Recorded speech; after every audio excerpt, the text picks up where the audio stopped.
Bonjour Stéphane, Stéphane Facetta. Vous êtes coach professionnel, préparateur mental et dirigeant de la société Cyprium, installée à Gif-sur-Yvette. Vous venez de publier un livre chez Duno, Nos 8 profils énergétiques, une approche individualisée de ces ressources. Qu'est-ce qui vous a mené à écrire ce livre? Tout d'abord, j'ai eu très envie de partager un ensemble d'outils et méthodes que j'utilise depuis une quinzaine d'années dans le monde du sport de haut niveau et dans le monde de l'entreprise. Donc c'était un vrai plaisir de faire ce travail voilà, de réflexion et d'arriver à consigner dans un ouvrage voilà, quelques techniques qui me semblent importantes. Et puis moi j'aime bien cet adage qui dit que lorsqu'on ne partage pas les choses, elles sont perdues. Donc voilà, donc ça a été ma motivation principale. Très bien. Vous évoquez les 4 dimensions de la représentation de l'être humain. Pourriez-vous nous dire quelles sont-elles? On a 4 dimensions principales, que sont la dimension physique, bien évidemment, la dimension émotionnelle et la dimension mentale. Donc ces 4 dimensions, effectivement, régissent beaucoup de choses dans notre vie du quotidien. Et puis on a une quatrième dimension qui est un peu particulière, qui est la dimension spirituelle, ou la dimension du sens. Quel sens, effectivement, nos choix professionnels, personnels font dans notre vie. Et on verra que l'énergie spirituelle est très importante, parce qu'elle va venir renforcer notre capacité énergétique globale, voire augmenter les fuites ou les pertes d'énergie qu'on peut avoir au quotidien. Comment interagissent ces 4 dimensions entre elles? Alors il y a un travail subtil, hein, quand on représente ces énergies de cette manière, on a l'impression que les énergies sont séparées. En fait, il n'en est rien.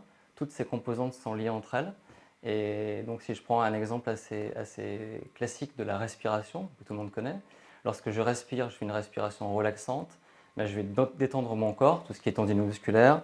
Je vais en même temps réguler mes émotions, hein, donc la partie émotionnelle, et en même temps je vais calmer mes pensées. Donc à partir d'une même action, on va avoir un impact sur l'ensemble des 3 dimensions, physique, émotionnelle et mentale. Donc ça c'est l'élément effectivement qui est important à avoir en tête quand on regarde cette pile. Ce n'est qu'une représentation, mais l'humain bien sûr est une entité globale, donc il ne faut pas oublier ça bien évidemment. Ah, c'est très clair. Pourquoi utiliser la métaphore de la pile? Alors pour moi, la pile est intéressante parce que c'est un modèle qui parle à tout le monde. Hein, tout Mhm. le monde a un téléphone portable, on voit comment ça fonctionne, hein, la charge, la décharge, etc. Donc c'est un moyen pédagogique, surtout aussi en formation ou en coaching, qui permet aux personnes d'objectiver un petit peu ce que veut dire l'énergie, la notion d'énergie.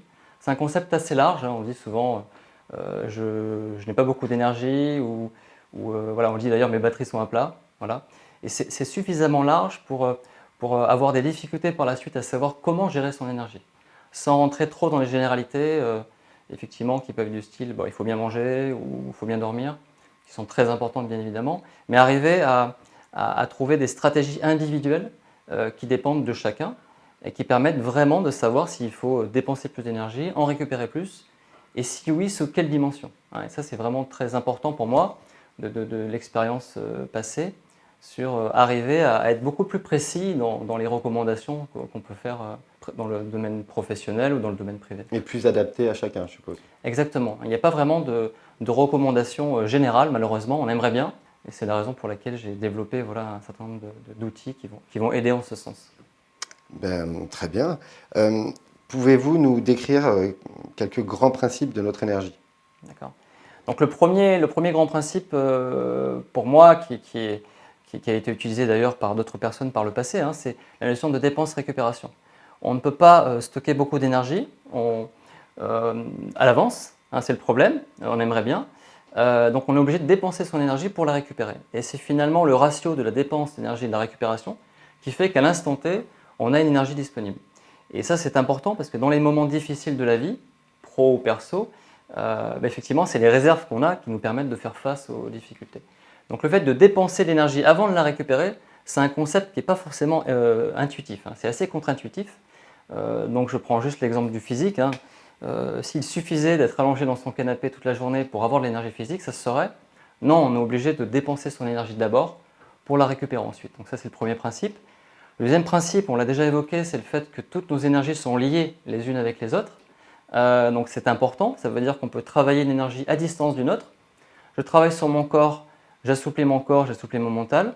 Je travaille sur mes pensées, sur la qualité de mes pensées. Ça a un impact sur la partie somatique, sur la partie corporelle. Donc ça c'est très important, cette notion de lien. Et le troisième principe, il y en a plusieurs, mais le troisième que je partage avec vous aujourd'hui, c'est la notion de faiblesse. On a tous des points forts, des points faibles au niveau énergétique. Et la connaissance des points faibles nous permet vraiment d'avancer. Voilà.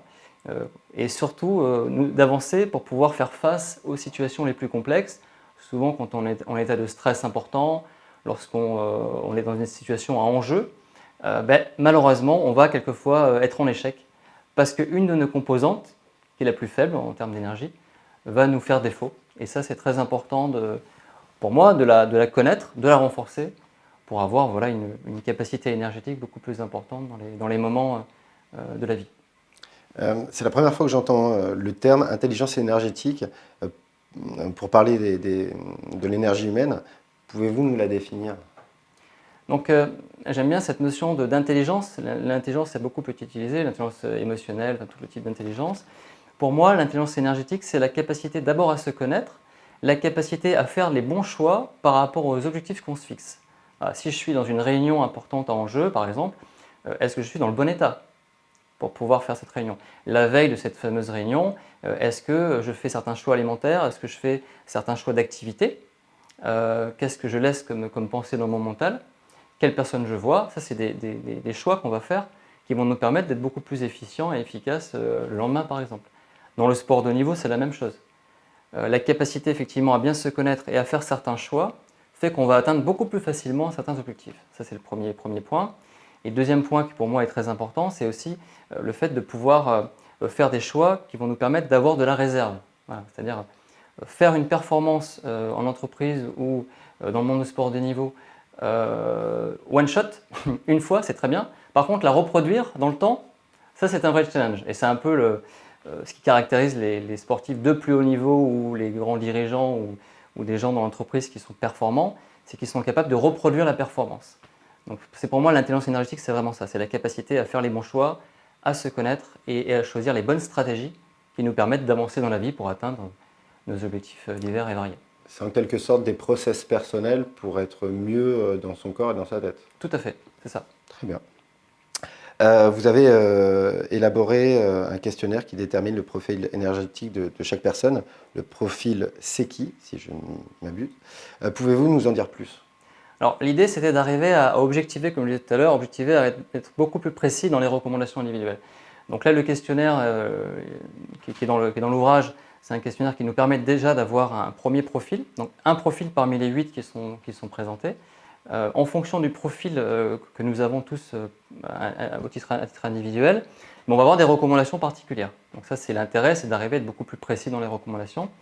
Et puis après, si on veut aller beaucoup plus loin dans le côté personnalisation, à ce moment-là, on peut passer des profils un peu plus élaborés que sont les profils professionnels pour l'entreprise ou les profils plutôt sport pour les sportifs de haut niveau et qui vont être beaucoup plus précis dans le questionnement et nous permettre d'avoir un profil beaucoup plus détaillé et donc des recommandations plus détaillées.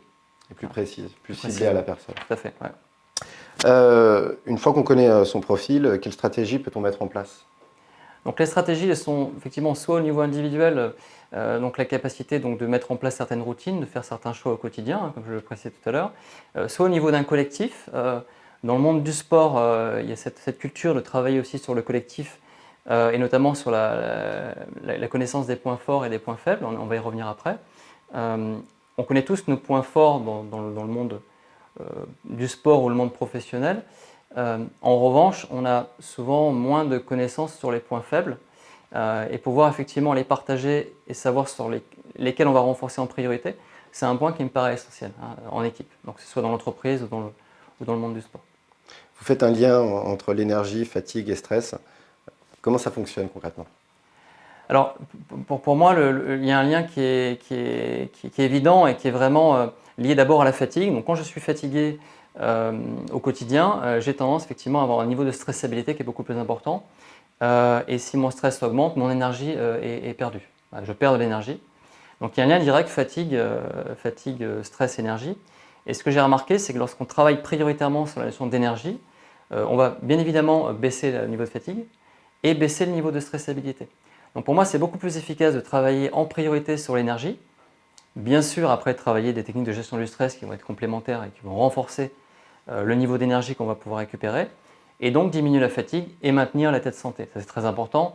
Bien sûr, maintenir l'état de santé et donc la capacité à pouvoir atteindre ses objectifs au quotidien, tout simplement. Donc il y a vraiment un lien qui n'est pas toujours fait, et je pense qu'effectivement avoir la compréhension de comment ces trois phénomènes interagissent, je pense est important si on veut vraiment gérer son énergie dans la durée, ce qui est, je pense, l'objectif de beaucoup de monde aujourd'hui.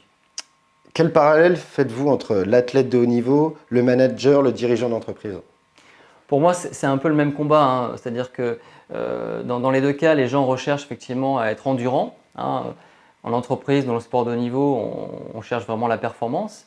Et le fait d'être performant dans la durée, comme je le disais tout à l'heure, effectivement, ça nécessite le fait de gérer son énergie et gérer sa santé dans le temps. C'est le premier point. Le deuxième point, c'est pour ces deux publics, hein, c'est le besoin de prendre des décisions, hein, prendre des décisions à un instant donné, malgré la complexité.